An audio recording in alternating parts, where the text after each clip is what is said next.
going to talk about the content search page. We're going to create that inside of the template parts folder. So let's close all of this.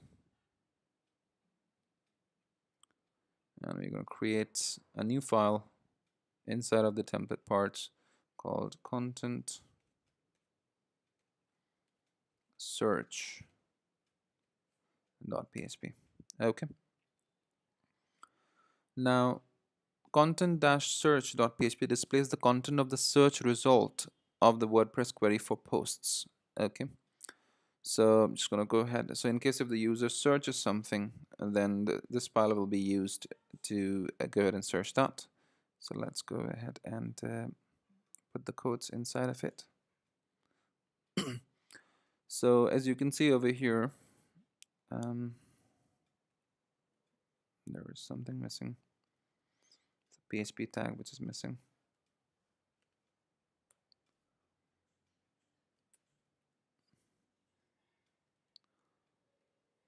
Yep, that's okay. So first it's going to get the ID of the post, and then the post class is going to display the post classes for that post. The title is going to return the title of the post, get the permalink of the post, etc. Then it's going to check if the post type is equal to post. Then it's going to return it's going to echo out the date on which it was posted and the date on which it was last modified. The excerpt function basically goes ahead and returns the excerpt of the post, which means by default it's going to return 55 characters for the post. If you want to check on the dash, we can do that. Excerpt. There's a playlist that I have created for different functions of WordPress. You can check out. You'll get more depth and details of this particular function and how to modify the number of words that you want to display. Okay, so you can check out that. Okay, so basically the excerpt function displays the post excerpt. Okay, and I'm not going to get into the detail of this particular function. You can check out that particular video for that. It has all the details. So instead of displaying the entire content of the post, it's just going to display the 55 words in that. So even if you check, okay, this is calling get the excerpt in the core, right?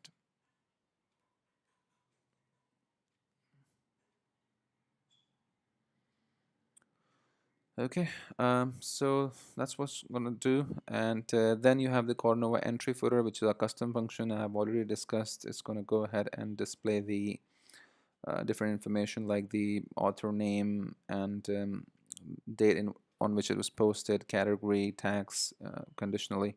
Okay, and then it's gonna display the comment, pop-up link, and things like that. Okay. Then we're going to create another file called search.php and displays the search result.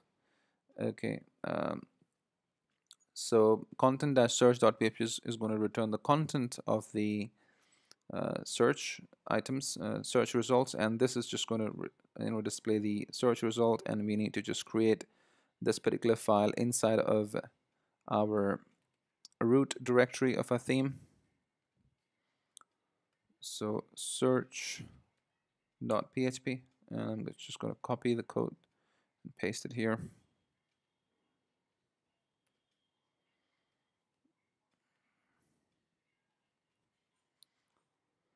Okay, so I'll just explain to you what's going on over here. So as you can see that you have the get header function, and then you have the get footer function to get the header and footer file respectively, and then you have the Cornova primary classes to display the classes of the post. We are checking if it has posts. Okay, if the search result has post, then go ahead and display this message that search result for and get search query function. This function basically, let's see, returns the content of the search WordPress query. Example, if you search XYZ string, the function will return XYZ if found. So this is going to say, search result for. If you had put, let's say, hello, then it'll say search hello in the search box, then it's going to say search result for hello, because it's going to return whatever you have searched for. Okay, and then we're going to run a loop. Again, this is doing the same thing, have post the post, and it's going to include content dash search, because this is a slug. It's going to look for the content dash search file, and it's going to use that from the template parts, and we have already discussed what's going on inside of our content search .php. It's going to display the content of the search results, and if the search is not found, then it's just going to include the content dash none.php, and as we've already discussed, it's going to say the message that, sorry, but nothing matched your search items, and it's going to return the search form as well. Okay, so that's that. And then it's talk about the corner pagination. This function is going to return the pagination. It's going to create, show the pagination for the posts if there are more pages for the post, and then corner sidebar is going to return the sidebar. Okay, so this is a custom function as we've already discussed. All right, so that's that. So at the moment, I don't have a search box to show you the search results. Okay, just one moment. So in order for us to get this search box, what we can do is we can create a sidebar over here. We have already defined functions to display the sidebars, but we need to have that option over here as well in order for us to show the sidebar over here, right? So for that, what we need to do is to get an option of widgets over here to display our sidebar. What we need to do is we need to use this particular function. We'll define a custom function, let's say corner widget init, and we will hook it with the widget init hook, and we're going to use these functions like register sidebar. Okay, and then this function is going to go ahead and create the sidebar. This one is going to create the sidebar on the left, for the left or right side of the posts here or here, and this one sidebar 2 is going to be for the sidebar to display them on at the footer section. Okay, so if I have a look at register sidebar function, so let's check it out. Register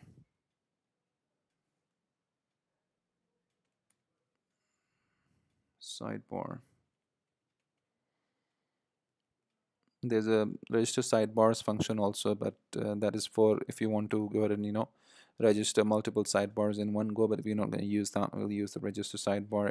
It's a best practice to define this function for each sidebar rather than using register sidebars and displaying them, registering them all in one go. Okay, as you can see, it builds a definition of a single sidebar and returns the ID, calls a widget init action hook. Calls the widget init action hook. Okay, so it accepts different parameters. So it accepts the arguments of array or string. So the different, first is the name. This is a sidebar name. So okay, so this is a sidebar name basically. Okay, so if you go ahead and define this function into functions.php and hook it to widgets init hook, you'll be able to see that. Earlier inside the appearance we didn't have a widget option over here, but now once you refresh the page you will now have the widgets option over here. If you click on it, then this sidebar name is basically the name of the parameter over here, name of the property name value over here. Okay, and the second parameter is the slug, because we are doing an escape HTML, which is going to go ahead and translate this string and escape it as well. Okay, and the second one is for the footer, so the name is the footer, so this one is actually for the footer. So one sidebar is basically to display it either on the left or right hand side of the post, and this one is to display the sidebars at the bottom of the posts in the footer section, which is why we are registering two sidebars and we are going to give them ID. Okay, so you have this one as sidebar 1 and this one as sidebar 2. So if you look at the codex, you can see that ID is sidebar ID, must be lowercase with no spaces and all of that stuff. Okay, description, then text description of what the sidebar is. we're not defining anything in the description, but if you would, then that description would actually show over here. Okay. Then you have before widget, uh, which will be the widget sidebar um, class and the div. Okay, and let's have a look at that. Where is that?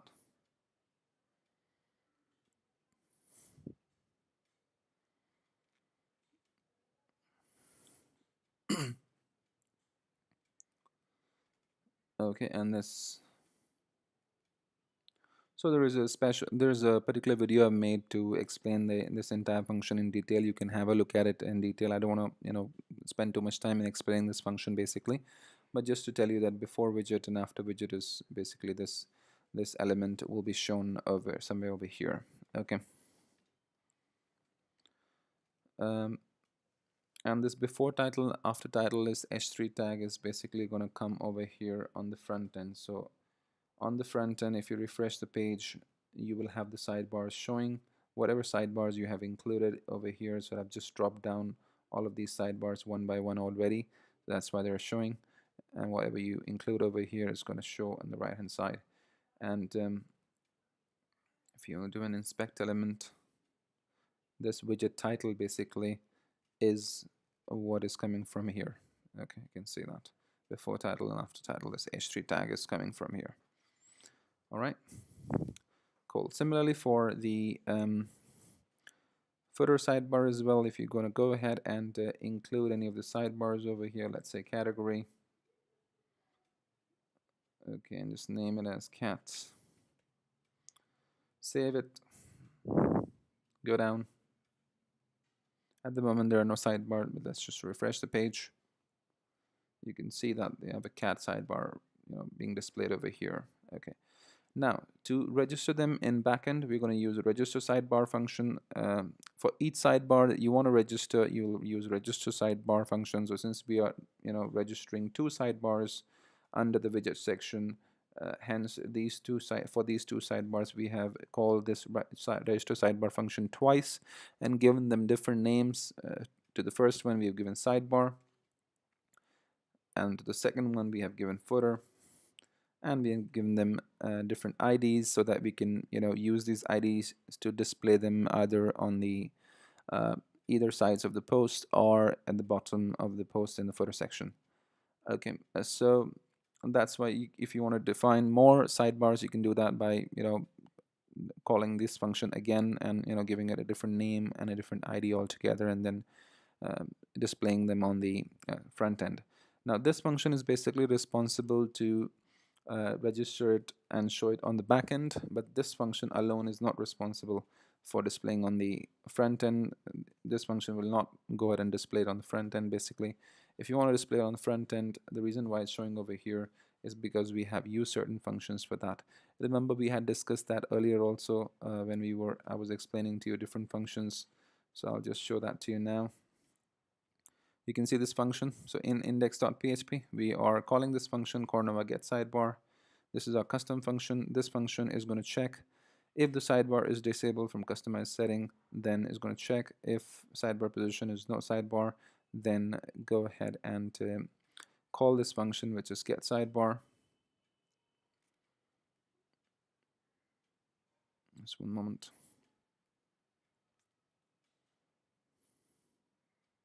Okay, and it's going to call the function it's going to call the function get sidebar, and we have already discussed that get sidebar function is going to look for a sidebar.php file. So it's going to include the sidebar.php file. Let's see where it is. Here it is. And inside of which we're going to use the dynamic sidebar function to go ahead and include the sidebar 1 and sidebar with the sidebar with the ID called sidebar 1. So as we all know that when we actually declared the sidebar 1 ID is actually the sidebar to display them on either of the sides. Okay, so you can see that this sidebar is being displayed because of the function which is being called dynamic sidebar. So this is actually displaying that. If I go ahead and comment it out,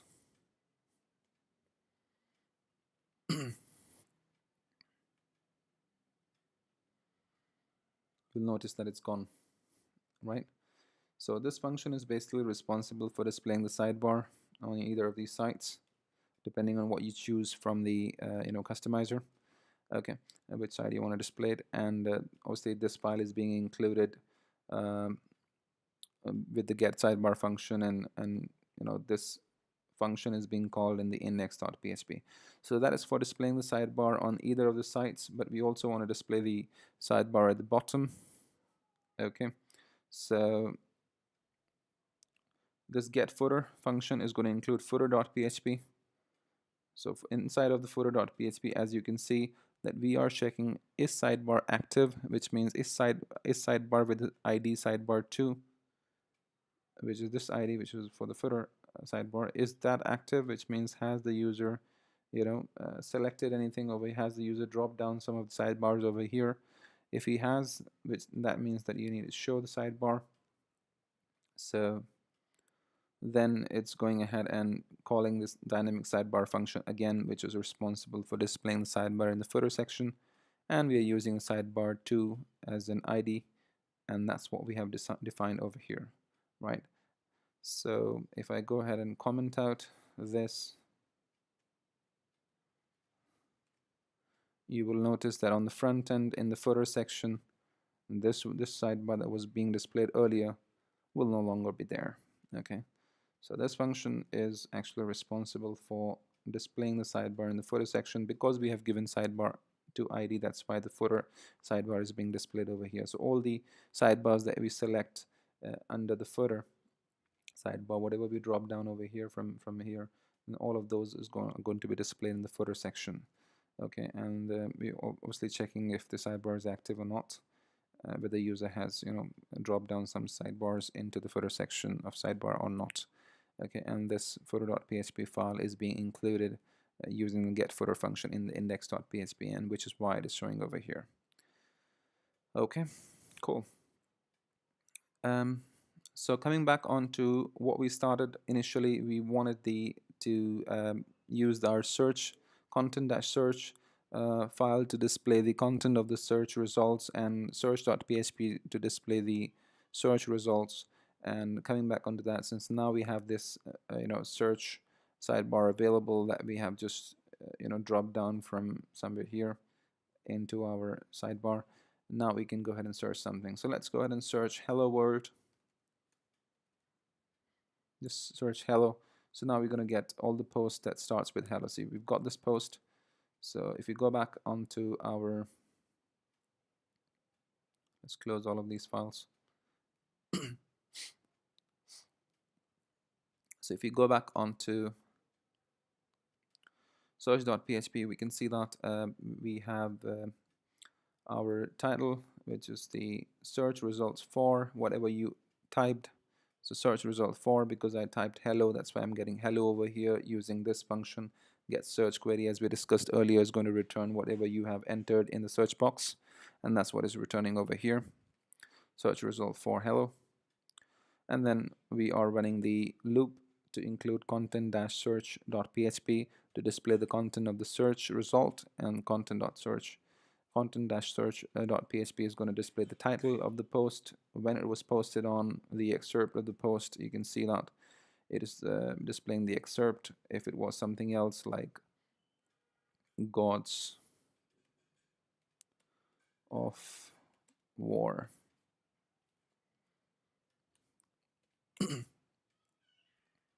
you can see that this icon basically is telling that it's not really displaying the entire post, it's just displaying 55 words. Okay, so you have the title of the post, you have the date on which it was posted, column posted on, it's going to return the date. We have already discussed this time and again. The excerpt is going to return 55 characters out of the post content, and then Cornova entry footer is our custom function responsible for displaying this entire section right here with the author name, the date on which it was posted, the date on which the last modified, leave a comment section, and the edit link, all of this, right? Okay, and let's say in case if the search result was not found, let's say we do this like that. So as we all know that it's going to go onto else section, then it's going to include the content-none.php, content-none.php as we discussed earlier. is going to return the error message saying that sorry, but nothing matched your search terms. Please try again with a different keyword. And that's what we have over here. And then it's going to return the search box using this function get search form. So it's going to give us the form and allow us to search something else again, right? Okay, cool. So I think that's about it for the search .php file, search-content.php file, and how to display the widgets, how to register the widgets in the backend using the register widgets function, and how to go ahead and register sidebar function using the widget init hook, and how to go ahead and display them on the front end using the get sidebar function to include the sidebar.php, and then using the dynamic sidebar function to include the sidebar with using its ID name depending on whether you want to display a sidebar on the right or left hand side of the post, or if you want to display the sidebar in the footer section. Okay, so that helped, I hope. If you like the video, please do subscribe to my channel, and I'll see you in the next video. Thank you.